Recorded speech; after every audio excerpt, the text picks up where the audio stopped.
Hello hello hello, नमस्कार नमस्कार नमस्कार। एक बार फिर आप सभी लोगों का समझो साइंस के यूट्यूब चैनल पर बहुत बहुत स्वागत है। एक नए लेक्चर के साथ, एक नई शुरुआत के साथ। नीट 2025। अरे भैया जाओ भैया, नीट 2025। और बताइए कैसे हैं, कमेंट में मुझे प्लीज़। नीट 2025 के लिए आ गए हैं हम दोबारा। और चाहे नीट हो, चाहे बोर्ड एग्ज़ामिनेशन हो क्लास 12th के, सबके लिए ये एप्लीकेबल है। ठीक है, चैप्टर 1 करेंगे। चैप्टर 1 की ये 2 पार्ट करेंगे, sexual reproduction and flooring plants के।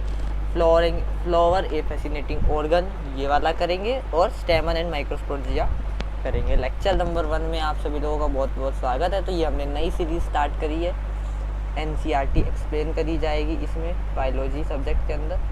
तो सपोर्ट मी, सब्सक्राइब, अगर पहली बार चैनल पर आए हो तो सब्सक्राइब कीजिए और लाइक ज़रूर करके जाइए अगर आपको पसंद आए।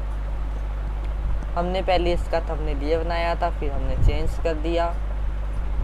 देखो, बीता हुआ कल, एक मोटिवेशन लाइन से, बीता हुआ कल तुम्हारे दिमाग में है और आने वाला कल तुम्हारे साथ में है। तो ध्यान रखिए, अगर आपको अपना जीवन बदलना है तो आपका जो आने वाला कल है वो आपके हाथ में है। आप मेहनत कीजिए और अपने जीवन को शानदार करिए। तो श्री राधे जी से हम जय करते हैं, जय श्री राधे, है ना। इनके आशीर्वाद से ही सब कुछ है। चलते हैं, अपनी क्लास को बिगिन करते हैं। तो हाँ, मैं एक अनाउंसमेंट करनी है कि री नीट 2024 के लिए एक रिवीजन सीरीज़ में स्टार्ट करूँगा विद इन 2 डेज़ या 3 डेज़। तो उसमें मैं आपका 10 मिनट में या 5 मिनट में या 15 मिनट के अंदर पूरा चैप्टर बायोलॉजी का कंप्लीट करवाऊँगा। तो अगर पसंद आए तो प्लीज़ सेशन को लाइक कीजिएगा और कमेंट में ज़रूर लिखिएगा। तो सबसे पहला टॉपिक है हमारा flower a fascinating organ of angiosperm. ठीक, तो एंजियोस्पर्म का जो फ्लो फैसिनेटिंग टॉपिक जो हमारा है वो, ठीक है। तो हम इसको करेंगे NCERT से कवर, और हम पूरे नोट्स भी लाए। अगर ज़रूरत कहीं पड़ेगी तो हम अपने नोट्स का यूज़ भी करेंगे। ठीक है, यस यस। तो हम अपनी NCERT से पूरी हेल्प करेंगे, NCERT की हेल्प लेंगे। तो देखिए, इसके अंदर कुछ नहीं लिखा। इसके अंदर एक ये लाइन इंपॉर्टेंट है, all flowering plants show sexual reproduction. ठीक है, और बस यही है एक इसके अंदर अच्छी लाइन, और बाकी तो ठीक है। बस हमने बस एक यही लाइन याद करनी है, बाकी इसमें नीट में कुछ नहीं आता। हम अपना टॉपिक स्टार्ट करते हैं। Flour a fascinating angiosperm. Human beings, भाई ह्यूमन बींग्स के बारे में तो आई होप पता ही होगा। Have had an initiate relationship, बहुत ही तगड़ी रिलेशनशिप है ह्यूमन बींग्स और किसके बीच में, फ्लावर के बीच में। सिंस, अरे भैया रुको रुको रुको, कुछ गड़बड़ी हो रही है। यस, फ्लावर के बीच में कब से, सिंस टाइम इमेमोरियल, कब से, बहुत एक तगड़ी रिलेशनशिप है इन दोनों के बीच में। जो फ्लावर्स हैं वो किसके ऑब्जेक्ट हैं, aesthetic, ornamental, social, religious, cultural value रखते हैं फ्लावर की कुछ वैल्यू है, जो कि ना हम देखो किसी भी, जो फ्लावर है वो किसी भी सिंबल को रिप्रेजेंट करता है, ह्यूमन फीलिंग के किसी भी सिंबल को रिप्रेजेंट करता है। जैसे कि हो गया लव, अफेक्शन, हैप्पीनेस, है ना। किसी को प्रपोज करना होता है तो हम फ्लावर लेके जाते हैं, किसी कोई एक्सपायर हो जाते, किसी की डेथ हो जाती है तो हम फ्लावर लेके जाते हैं। तो इस तरीके से बोला गया। आगे ये कहता है, list at 5 flower of ornamental value that commonly cultivated at home and garden. 5 flower के ऑर्नामेंटल फ्लावर की सूची बनाइए। तो हमने बना रखी है, ये रही लिस्ट 5 बना रखी है। Rose, marigold, lily, jasmine and tulips. अब ये जो हमने पढ़ा है ना जितना, ये नीट में नहीं आएगा। ठीक, ये बिल्कुल भी नीट में नहीं आएगा। आगे बढ़ते हैं।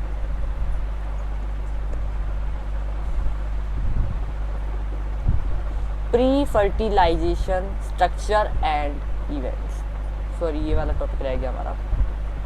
देखो इसमें लास्ट में लिखा है, have you heard about floriculture. Floriculture का मतलब होता है कि फ्लावर की कल्टीवेशन करना, फ्लोरिकल्चर का मतलब होता है। ठीक, आगे बढ़ते हैं। टू ए बायोलॉजिस्ट, एक बायोलॉजिस्ट की तरह, flower are morphological and embryological marvels and the sites of sexual reproduction. जो फ्लावर होता है हमारा वो क्या है, मोर्फोलॉजिकल और एम्ब्रियोलॉजिकल। मोर्फोलॉजिकल मतलब फिजिकली, ठीक, एक्सटर्नली, और एम्ब्रियोलॉजिकल अंदरी वाला पार्ट से क्या है, एक साइट है किसकी, रिप्रोडक्शन की, सेक्सुअल रिप्रोडक्शन की, फ्लावर प्लांट के अंदर। हमने क्लास 11th के अंदर फ्लावर के पार्ट्स पढ़े थे जिनको अब हम रिकॉल करते हैं, वो ये है। इसमें बहुत अच्छा समझा रखा है बट मैं अपने नोट से समझाता हूँ इस फ्लावर को आपको। ये देखो, तो ये है, एक सेकेंड, हाँ मैं कोई कलर दूसरा ले लूँ, यस। तो ये वाला जो पार्ट है फ्रेंड्स, ये वाला जो पार्ट है, इस वाले पार्ट को बोला जाता है पेडिसल, ठीक, जो कि फ्लावर का क्या है, स्टार्क है। और ये वाला जो पेडिकल के ऊपर वाला ये वाला जो पार्ट है, ये वाला जो पार्ट है मेरा, ये कौन सा पार्ट है बाबू बच्चा, थैलामस। थैलामस है क्या, इसका नाम क्या है, थैलामस, जो कि एक सूलन पोर्शन है पेडिकल का, ठीक। और ये इसके बीच में ये है, इसको बोला जाता है सेपल, इसको बोला जाता है सेपल। ये वाला जो पार्ट है इसको बोला जाता है पेटल। ये वाला पार्ट इसको क्या बोला जाता है, स्टेमन। ये वाला पार्ट क्या है, carpel. Carpel is the female part and stamen is the male part. Carpel हमारा साइट होता है सेक्सुअल रिप्रोडक्शन का, ठीक। एंथर से हमें क्या मिलते हैं, पोलन ग्रेन्स मिलते हैं, जो कि आप इस चैप्टर में आगे पढ़ेंगे बहुत अच्छी तरीके से। देखिए, जो सेपल का कलेक्शन होता है, collection of sepal, collection of sepal, जो कलेक्शन सेपल का है उसको हम क्या बोलते हैं, कैलेक्स बोलते हैं, ठीक। जो कि क्या है, देखो, और पेटल का कलेक्शन मतलब पेटल, ये इसका कलेक्शन, ये और ये, इन दोनों को मिला के हम क्या बोलते हैं, पेटल बोलते हैं। इन दोनों को मिला के हम क्या बोलते हैं, पेटल बोलते हैं, ठीक। इन दो पेटल के कलेक्शन को हम क्या बोलते हैं, कोरोला बोलते हैं। क्या बोलते हैं बच्चा, कोरोला। क्या बोलते हैं, कोरोला। ये दोनों हमारी नॉन एसेंशियल रोल है, ये पार्टिसिपेट नहीं करती सेक्सुअल रिप्रोडक्शन में। पेटल जो है वो कलेक्शन है, ठीक, ये हमने पढ़ लिया। स्टेमन का कलेक्शन को हम बोलते हैं एंड्रोशियम। कार्पल के कलेक्शन को हम बोलते हैं गाइनोशियम। जो एंड्रोशियम है वो हमारा क्या है, मेल पार्ट है, वो हमारा क्या है, मेल पार्ट है। जबकि जो गाइनेशियम है वो हमारा क्या है, फीमेल पार्ट है। ये हमारा क्या है, एसेंशियल रोल है, यही हमारा सेक्सुअल रिप्रोडक्शन के अंदर क्या करता है, सेक्सुअल रिप्रोडक्शन के अंदर काम करता है, यही हमारे काम आता है, यही सेक्सुअल रिप्रोडक्शन के अंदर पार्टिसिपेट करता है। अब आगे क्वेश्चन एनसीईआरटी पूछ रखा है कि ऐसी दो यूनिट बताओ जो रिप्रोडक्शन के अंदर काम करती है, फ्लोर के अंदर से दो पार्ट, कौन कौन से, androecium, stamen, gynoecium, carpel. Androecium, stamen, gynoecium, carpel. Androecium, stamen and gynoecium में कार्पल। आई होप आप लोगों को समझ में आ रहा होगा। चलिए आगे बढ़ते हैं, हमने ये बात पढ़ ली अच्छी तरीके से।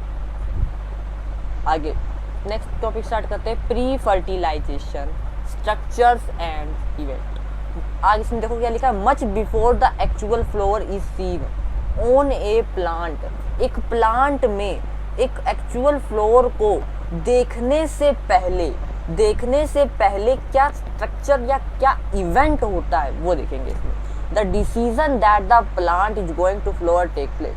क्या होता है उसमें, देखिए ये लाइन इंपॉर्टेंट है, जो लाइन इंपॉर्टेंट होगी उसको मैं अलग डिफरेंट कलर से रिप्रेजेंट करूंगा। Several hormonal and structural changes, काफ़ी several hormonal and structural changes initiate होते हैं, जिसके बाद डिफ्रेंशिएट और फर्दर डेवलपमेंट के बाद फ्लोर प्रीमोडिया बनता है। अब इस लाइन को एक्सप्लेन करने के लिए मैं आपको अपने नोट्स में ले जाऊंगा, वो आपको हर एक लाइन अच्छी तरीके से एक्सप्लेन करी जाएगी। देखिए, pre fertilisation and structure and event, बिल्कुल ध्यान से समझिए, बिल्कुल फोकस से। मैं थोड़ा सा इसको आगे ले जाता हूँ, यस, तो बिल्कुल ध्यान से समझिए। ये देखिए, ये है हमारा स्टेमन, देखिए इसमें ब्लर आ रहा है, यस, ये है हमारा क्या, स्टेमन। दिस इज कॉल्ड सॉरी गलत बोल दिया, sorry, this is a stem, this is a stem.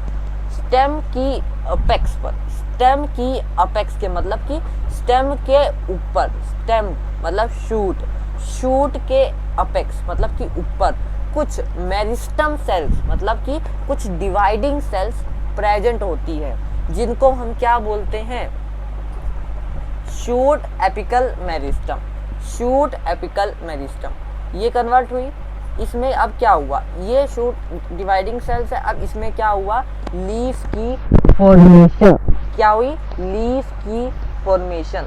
अब लीफ की फॉर्मेशन में यहाँ पे इस जगह पे देखिए, इस जगह पे एक हार्मोन की सिंथेसिस हुई, that is called florigen, that is called florigen, florigen hormone की सिंथेसिस हुई।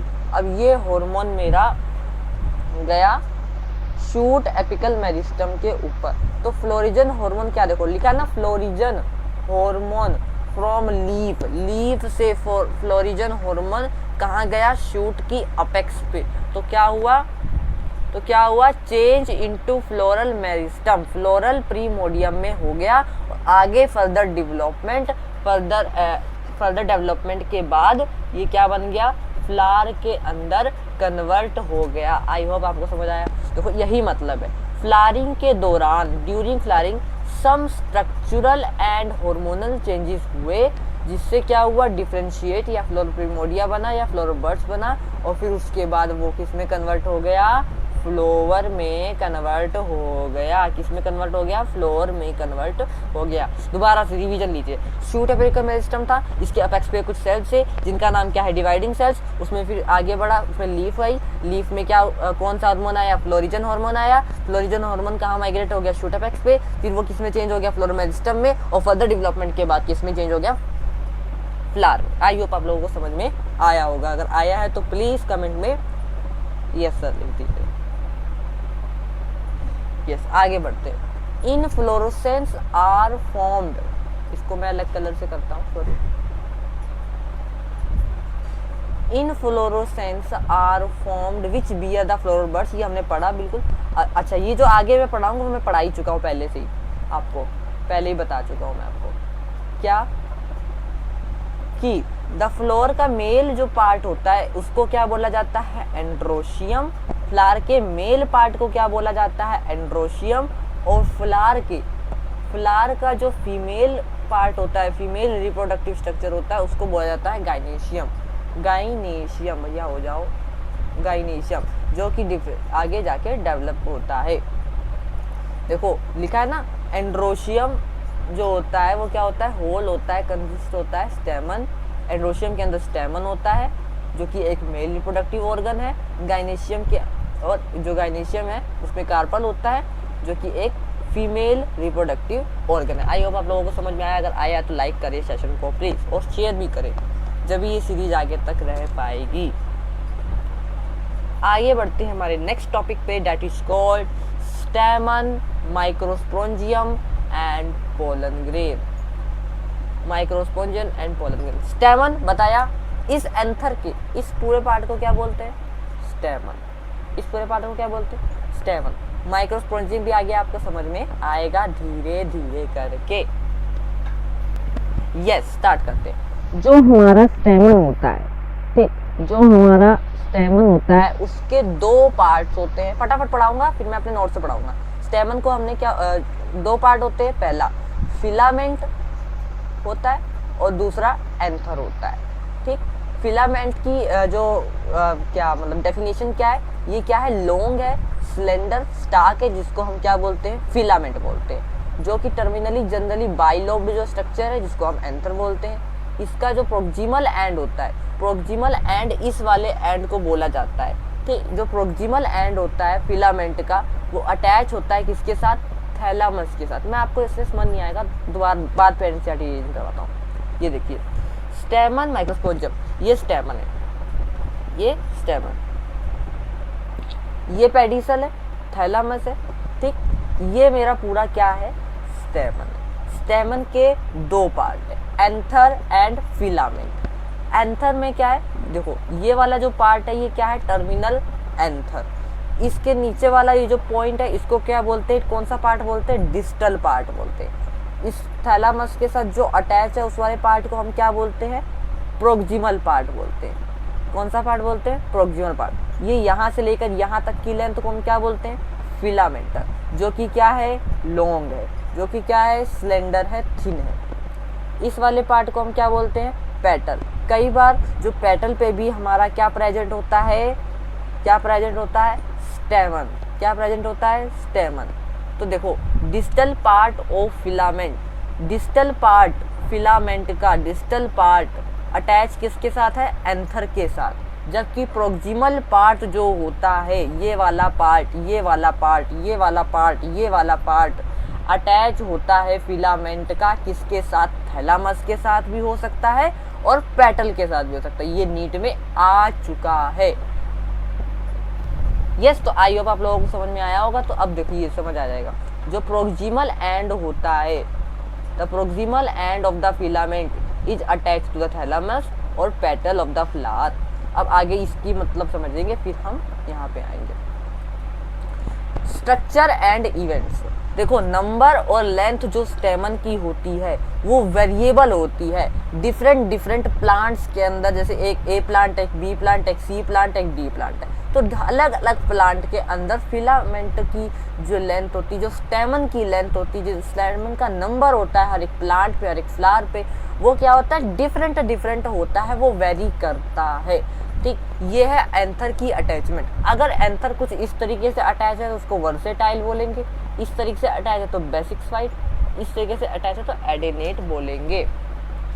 अब हम पढ़ेंगे एंथर का स्ट्रक्चर। एंथर का स्ट्रक्चर सबसे पहले हम पढ़ेंगे। अब एंथर का स्ट्रक्चर सबसे पहले हम अपनी एनसीईआरटी को कवर करते जाएंगे साथ के साथ। The number and length of stamen are variable in flower of the different species. Different species के नंबर और जो लेंथ होता है वो वेरिएबल। देखो मैं एक टाइम पे आपको 2 बार पढ़ा रहा हूँ, एक टाइम पे मैं 2 बार पढ़ा रहा हूँ, एक बार एनसीईआरटी, एक बार नोट्स। ठीक, स्टेमन ईच फ्रॉम 10 फ्लावर अगर लेते हैं तो उसको अगर आप से तो वेरिएशन उसके अंदर आपको दिखेगा माइक्रोस्कोप के अंदर। ठीक, शेप एंड एंथर। अब हम इसका ये वाला पार्ट, नीचे वाला पार्ट जो है अब ये पढ़ने जा रहे हैं। ठीक, स्ट्रक्चर पढ़ेंगे। Structure of anther, structure of anther. ये हमारा एंथर है, इसका एक ये पार्ट है, इसका एक ये पार्ट है। एंथर के 2 लोब होते हैं, 1 2 1 2, 2 लोब, इसलिए बोला गया बाइलोब, इसलिए बोला गया बाइलोब, बाइलोब, बाइलोब। एंथर को मैंने ऐसे काटा, एंथर को मैंने ऐसे काटा, ये एंथर है, इसको मैंने ऐसे काटा, ऐसे काटा, ऐसे काटा तो हमें ये स्ट्रक्चर मिला, ऐसे काटा तो ये स्ट्रक्चर मिला, ऐसे काटा तो ये स्ट्रक्चर मिला। क्या, इसकी हमने ट्रांसवर्स सेक्शन करी। ट्रांसवर्स, किसी सेक्शन को अगर ऐसे काटते हैं तब उसकी अगर स्टडी करते हैं तो उसको बोला जाता है ट्रांसवर्स सेक्शन। ऐसे काटते हैं, ऐसे काटते हैं, इसको मैं ऐसे करके ऐसे देखो, ऐसे ऐसे ऐसे काट दूं तो उसको बोला जाता है लॉन्गिट्यूडनल सेक्शन, लॉन्गिट्यूडनल सेक्शन। तो ये है मेरा एंथर का ट्रांसवर्स सेक्शन। ठीक, तो ये है मेरा ट्रांसवर्स सेक्शन। इस इतने पार्ट को हम बोलते हैं एक लोब। सॉरी, इतने पार्ट को हम बोलते हैं एक लोब। ठीक, इतने पार्ट को हम क्या बोलते हैं, एक लोब। ये हमारा 1 लोब है, ये हमारा 1 लोब है। देखो लिखा है ना 1 लोब, ये हमारा 1 लोब है, एक लोब। तो देखिए इतने पार्ट को हम क्या बोलते हैं, थिक्का। इतने पार्ट को हम क्या बोलते हैं, थिक्का। ये भी क्या है, थिक्का। ये भी क्या है, थिक्का। ये भी क्या है, थिक्का। ठीक, एक लोब में कितनी थीका, 2 थीका। एक लोब में कितनी थीका, 2 थीका। एक लोब में कितनी theca, 2 theca. Each lobe has 2 theca. 2 theca है, एक लोब के अंदर 2 थीका है, इसलिए इसको डाइथीकियस कंडीशन कहते हैं। इसलिए इसको डाइथीकियस कंडीशन कहते हैं। ठीक, देखो इसके अंदर ये वाला जो पार्ट है इसको बोला जाता है माइक्रोस्पोरेंजिया। माइक्रोस्पोरेंजिया, ये बीच वाला पार्ट है, इसको बोला जाता है कनेक्टिव टिश्यू होता है ये। ठीक, माइक्रोस्पोरेंजिया कैसा होता है, सर्कुलर होता है। इसके बारे में हम आगे बताएंगे, वेट करना पड़ेगा। ये वाला जो पार्ट है, इसका ये वाला जो पार्ट है, इसका जो ये वाला पार्ट है, ये वाला पार्ट है, इसको बोला जाता है क्या? इसको क्या बोला जाता है? Longitudinal groove. इस वाले पार्ट को क्या बोला जाता है? Longitudinal groove. एक लोब में 2 माइक्रोस्पोंजिया, एक लोब में 2 माइक्रोस्पोंजिया, तो 2 लोब में कितनी? 4 माइक्रोस्पोंजिया। एक लोब में 2 माइक्रोस्पोंजिया, एक लोब में 2 माइक्रोस्पोंजिया, 4 लोब, 4 लोब नहीं, 2 लोब में 4 माइक्रोस्पोंजिया, 2 लोब में 4 माइक्रोस्पोंजिया। आई होप समझ में आपको आया होगा। यस। जो एंथर होता है वो मेरा कैसा होता है? बाइलोब्ड होता है, डाइथिकियस होता है, टेट्रास्पोरेंजिएट का मतलब 4, टेट्रा 4, स्पोरेंजिएट मतलब माइक्रोस्पोरेंजिया, 4 माइक्रोस्पोरेंजिया होते हैं, इसलिए इसको बोला टेट्रास्पोरेंजिएट। टेट्रागोनल है, बोथ थिका इन 1 लोब, एक थिका के अंदर, सॉरी एक लोब के अंदर जो दोनों थिका है वो किससे सेपरेटेड है? लॉन्गिट्यूडनल ग्रूव से सेपरेटेड है, जो मैंने आपको बताया। ऑल माइक्रोस्पोंजिया प्लेस्ड लॉन्गिट्यूडनली, सारे माइक्रोस्पोंजिया ऐसे लॉन्गिट्यूडनली है। इस तरीके से आपको माइक्रोस्पोंजिया दिख रहा है, वो लॉन्गिट्यूडनली है, लॉन्गिट्यूडनली, ठीक। डाइसेंस, डाइसेंस मतलब ब्रेकिंग ऑफ एंथर। एंथर का जब ब्रेक होता है तो वो कहाँ से टूटता है? लॉन्गिट्यूडनल ग्रूव से ही टूटता है। तो साइड क्या है? लॉन्गिट्यूडनल लाइन ऑफ डाइसेंस भी कहलाता है। पढ़ते हैं। ए टिपिकल एंजियोस्पर्म एंथर कैसा होता है? कैसा होता है भाई एंथर?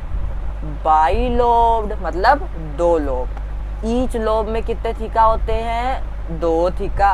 तो कंडीशन कैसी हुई? डाइथिकियस। लॉन्गिट्यूडनल ग्रूव कैसा होता है? लेंथ वाइज, लेंथ वाइज होता है, lengthwise, lengthwise, longitudinally, longitudinally, lengthwise, lengthwise होता है, ठीक। Understand the various type tissue organise terms of section से हमने इसको स्टडी किया। बाइलोब्ड नेचर होता है एंथर का, जो कि बॉडी रिस्ट्रिक्ट होता है। एंथर की 4 साइड होती है, देखो 4 साइड बताई मैंने। टेट्रागोनल, देखो देखो दोबारा से देखो, दोबारा से देखो, 4 साइड, 1 2 3 4, 1 2 3 4, टेट्रागोनल,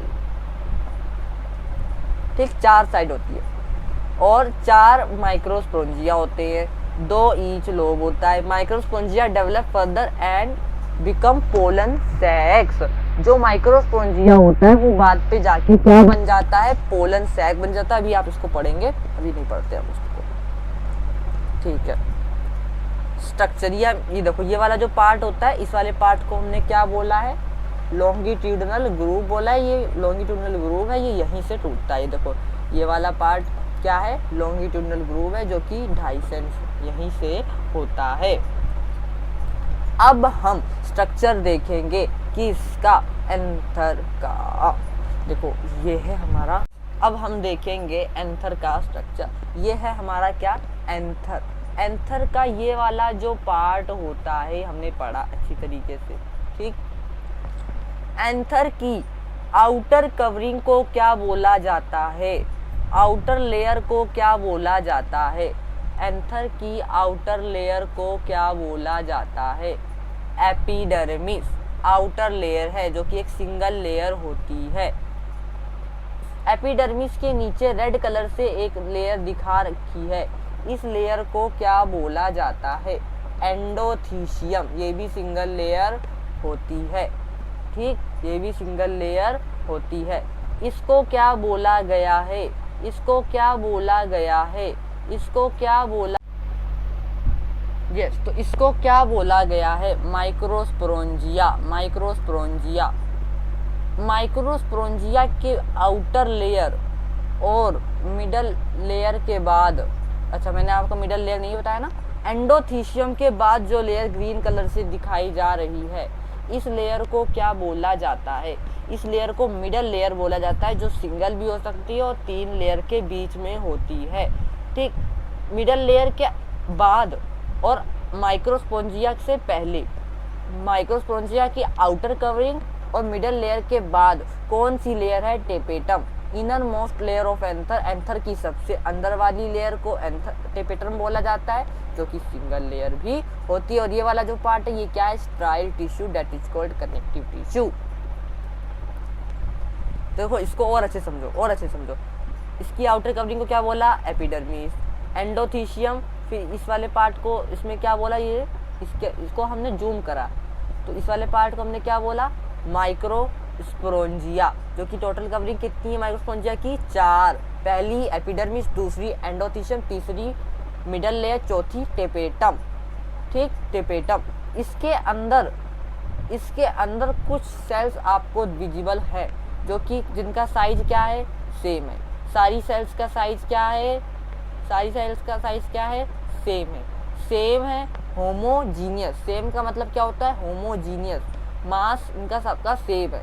सेल प्रेजेंट इन 4 माइक्रोस्पोंजिया, 4 माइक्रोस्पोंजिया थी ना, तो चारों के अंदर चारों प्रेजेंट होता है, जिनकी प्लोइडी क्या होती है? डिप्लोइड, 2n होती है, जिसको हम क्या बोलते हैं? हर एक सेल को क्या बोला जाता है? Sporogenous tissue. पेपर में क्वेश्चन आएगा व्हाट इज स्पोरोजीनस टिश्यू, तो क्या बोलोगे? Homogenous mass of cell present in all 4 microsporangia that is called sporogenous tissue, जो कि आगे चलकर किससे क्या बनाती है? माइक्रोस्पोर मदर सेल या पोलन मदर सेल। पोलन की माँ होती है, माइक्रोस्पोर की माँ होती है कौन? माइक्रोस्पोंजिया, जो कि डिप्लॉइड सेल होती है। आई होप समझ में आया होगा।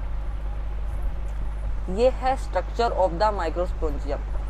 इस लेयर को बोला जाता है एपिडर्मिस, इसको बोला जाता है एंडोथीशियम। इस वाली जो लेयर जो 2 से 3 लेयर होती है उनको बोला जाता है एंडोथीशियम। जो 2 से 3 लेयर होती है उनको बोला जाता है मिडल, और उसके जो पहले वाली लेयर है उसको बोला जाता है एंडोथीशियम। माइक्रोस्पोंजिया से जो पहले वाली लेयर उसको टेपेटम, जो कि इनर मोस्ट लेयर है। ये और अच्छे से आपको समझाने के लिए ये डायग्राम यहाँ बनवाया गया है। आई होप समझ में आया होगा। देखो दोबारा से, एक माइक्रोस्पोंजिया में एपिडर्मिस, पहली लेयर एपिडर्मिस, दूसरी एंडोथीशियम, तीसरी मिडल लेयर, चौथी टेपेटम, फिर उसके अंदर माइक्रोस्पोंजिया। माइक्रोस्पोंजिया में क्या है? Sporogenous tissue. Mass of homogenous cell in young anther. Young anther के अंदर जो होमोजीनस मास होता है, सेम सेल का जो मास होता है, उसको बोला जाता है स्पोरोजीनस टिश्यू। जो each cell of the sporogenous tissue का हर एक सेल पोटेंशी रखता है माइक्रोस्पोर मदर सेल बनाने की, या वो खुद होता है या पोलन ग्रेन बनाने की क्षमता रखता है। ये बात आपको समझ में आई तो प्लीज कमेंट सेक्शन में यस सर लिखिए। आगे बढ़ते हैं। द माइक्रोस्पोंजिया, अब यहाँ से पढ़ते हैं। जो माइक्रोस्पोंजिया होता है वो आगे डेवलप करता है तो क्या बनाता है? पोलन सेक। एक्सटेंड लॉन्गिट्यूडनली होता है। दोबारा पढ़ा रहा हूँ मैं, दोबारा रिवीजन लो, दोबारा पढ़ा रहा हूँ। ठीक, आगे क्या है? हाँ, स्ट्रक्चर माइक्रोस्पोंजियम का कैसा होता है? देखो ट्रांसफर सेक्शन, हमने ऐसे काटा था, ऐसे काटा था, ट्रांसफर सेक्शन है। Transverse section microsporangium appears circular in outline. ठीक, सॉरी, जो जनरली कितनी लेयर होती है? देखो इसमें लिखा है कितनी लेयर होती है जनरली? 4 लेयर्स। कितनी लेयर होती हैं? 4 लेयर्स। कितनी लेयर होती हैं? 4 लेयर्स। पहली कौन सी? एपिडर्मिस। सॉरी, पहली कौन सी? एपिडर्मिस। मेरे साथ बोलो। दूसरी एंडोथीशियम, तीसरी मिडल लेयर, चौथी the tapetum. Outer 3 wall layer जो होती है वो, अच्छा ये आगे पढ़ाएंगे आपको, इसके आगे पढ़ाएंगे। अभी तक हमने यहीं तक पढ़ाया है। देखो ये पढ़ा दिया। When the anther is young, जब एंथर हमारा क्या हो जाता है? यंग हो जाता है, तब एक group of compactly arrange homogeneous cells होती हैं जिनको स्पोरोजीनस टिश्यू बोला जाता है, जो कि कहाँ पे होते हैं? माइक्रोस्पोंजियम की सेंटर पे पाया जाता है। आई होप समझ में आया होगा तो यस सर लिखिए प्लीज कमेंट में।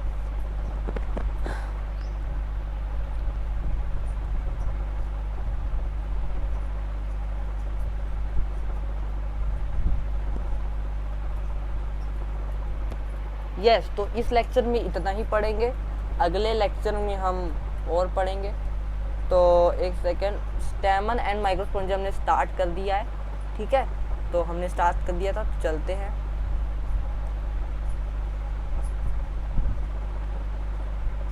तो thank you for attending this lecture. अगर आपको अच्छा लगा हो लेक्चर तो प्लीज़ लाइक कीजिएगा, शेयर कीजिएगा, कमेंट में ज़रूर बताइएगा कि लेक्चर मेरा ये कैसा लगा आप लोगों को।